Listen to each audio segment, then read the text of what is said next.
Olá, sou Igor Paim, professor e pesquisador no campo da educação de superdotados, e separei esse vídeo para discutirmos a questão das características de uma criança, um adolescente, um adulto com altas habilidades ou superdotação.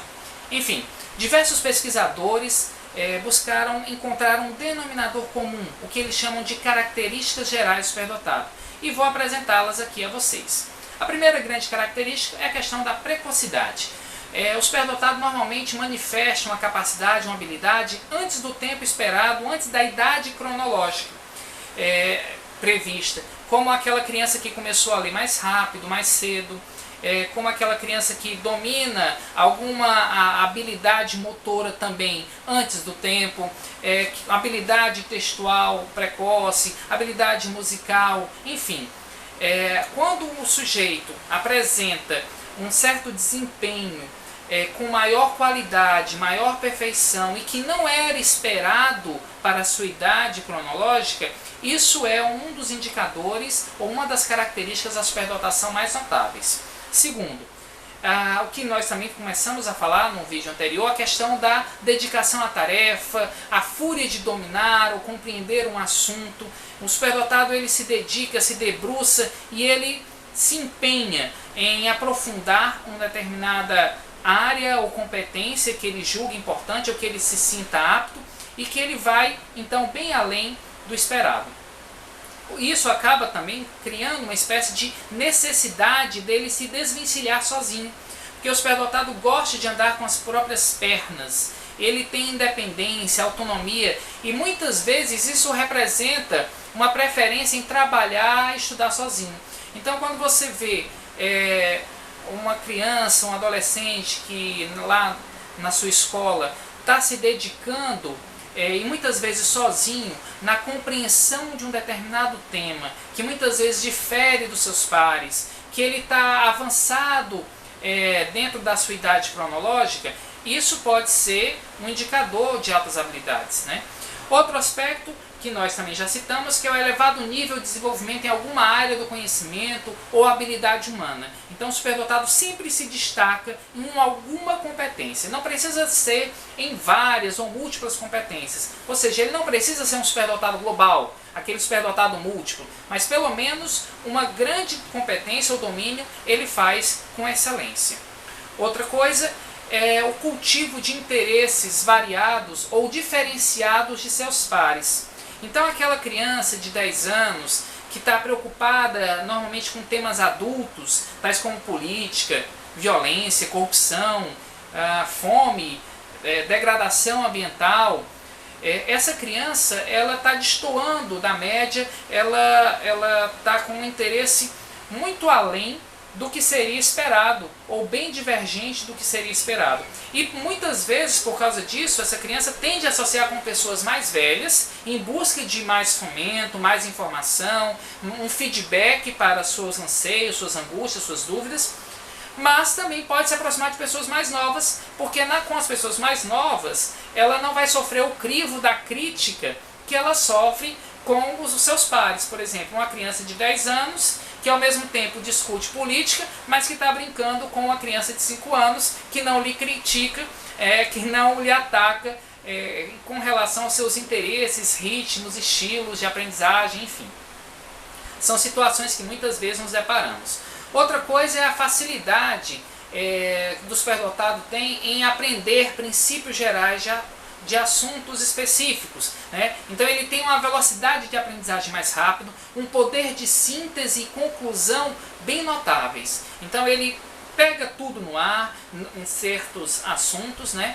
E ele tem a capacidade de propor, ou a facilidade de propor ideias, muitas ideias para um determinado estímulo específico ou um determinado campo específico do saber. Portanto, essa capacidade de compreender os princípios gerais, gerar conclusões, de síntese, de propor ideias, de ter essa desenvoltura em alguma área do saber, é uma marca também. Outra característica que se associa dentro do aspecto cognitivo é o elevado grau de observação ou de percepção. Então o superdotado ele tem um grau de acuidade, ou diria até hiperacuidade, para perceber nuances, podem ser nuances textuais, de um fenômeno físico que ele observa, de um fenômeno biológico, de uma música, de uma produção artística, enfim. Ele tem esse olho clínico dentro da sua competência bem mais refinado. Outra característica é que ele tem uma preferência por jogos que lhe desafiam, jogos de estratégia. Ele não se acomoda com jogos repetitivos, que enfadam. Ele prefere estar sempre sendo desafiado e um jogo que sempre traga surpresas. Por isso os jogos de estratégia, tabuleiro, são muitas vezes os mais prediletos. Outro aspecto interessante é a questão do humor, né? Essa questão comportamental. O superdotado tem um humor bem desenvolvido, bem refinado. Ele normalmente tem piadas, às vezes que só ele entende, né? Ou que seus pares no mesmo nível cognitivo entendam. Então isso faz também um ponto de às vezes até de divergência do grupo, que normalmente não compreende ou não tem o mesmo senso de humor que ele. Isso acaba ratificando a questão do elevado nível de pensamento, muitas vezes de curiosidade, que o superdotado apresenta. E outro aspecto também bem interessante é o elevado nível de memória. Todo superdotado tem uma boa memória, né? A memória seja de curto prazo, seja de longo prazo. E dentre essas memórias eu destaco especialmente a variável semântica, ou seja, a memória textual, muitas vezes ela se destaca.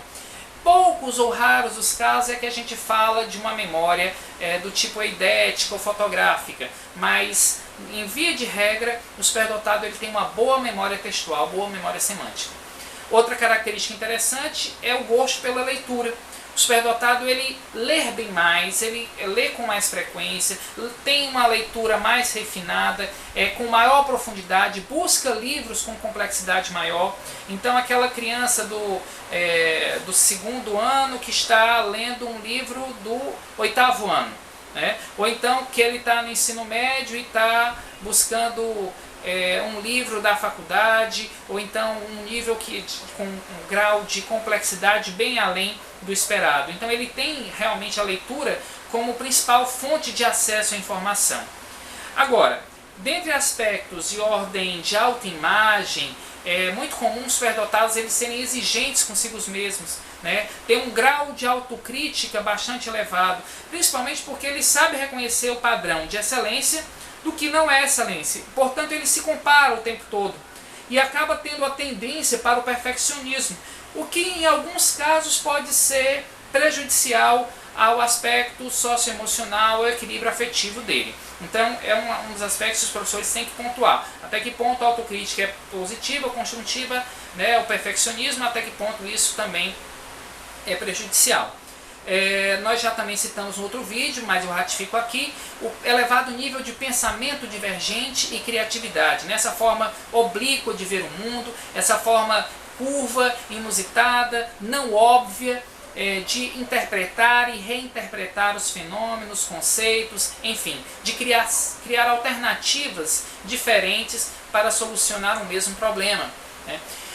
E nessa forma de pensamento divergente e criatividade, a gente acaba percebendo um maior poder ou capacidade de conexão de ideias aparentemente diversas. Então o superdotado muitas vezes consegue costurar, né, alinhavar conceitos que são aparentemente díspares, mas que ele consegue perceber uma lógica entre eles e criar uma teia de argumentação bastante convincente, bastante lógica e inteligente. Outro aspecto que muitas vezes as pessoas desconhecem é que o superdotado tem um grau maior de sensibilidade a injustiças, a incoerências, seja no campo pessoal ou no campo social. Então ele se indigna com mais veemência, ele se envolve com mais força e com argumentos muito mais sólidos e consistentes para justificar por que ele não aceita uma determinada situação de injustiça social, né, de incoerência argumentativa. Então, quem tem a visão do superdotado como aquele sujeito altamente racional, às vezes frio, deve rever seus conceitos, porque não é isso que nós encontramos ao longo dos anos de estudos, de pesquisas no campo. Tá? O superdotado, dessa forma, ele também tem como característica a não aceitação de afirmações, respostas ou avaliações superficiais. Ele critica, ele contesta, ele vai além, ele não se conforma, né, com o que for superficial ou que não tenha consistência. E para isso, muitas vezes, no seu poder de argumentação, ele usa o seu vocabulário que normalmente, eu vou dizer até quase sempre, é avançado para a sua idade. Nós não podemos esquecer que o vocabulário é muito importante para a questão do pensamento, porque a pobreza de vocabulário implica na pobreza de pensamento. E quanto mais diversificado esse vocabulário é, mais sofisticado é o grau de argumentação.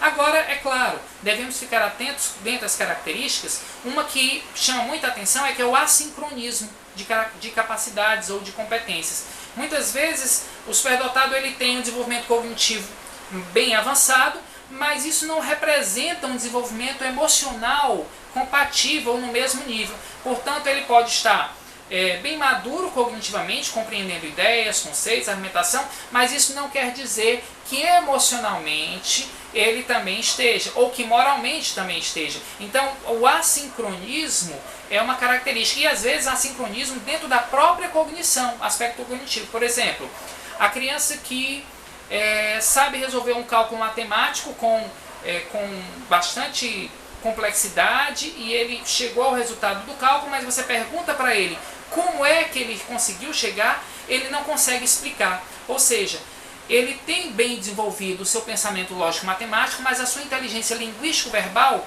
não é suficiente ou razoavelmente capaz de acompanhar o seu raciocínio lógico-matemático. Então, dessa forma, a superdotação ela tem essa paleta de cores, né? esse amplo espectro de características, e nós aqui fizemos hoje uma visão panorâmica desse fenômeno dentro da caracterização geral, e buscaremos nos próximos vídeos continuar discutindo, avançando outros aspectos também importantes que orbitam nessa temática. Obrigado pela atenção e espero vocês nos próximos vídeos.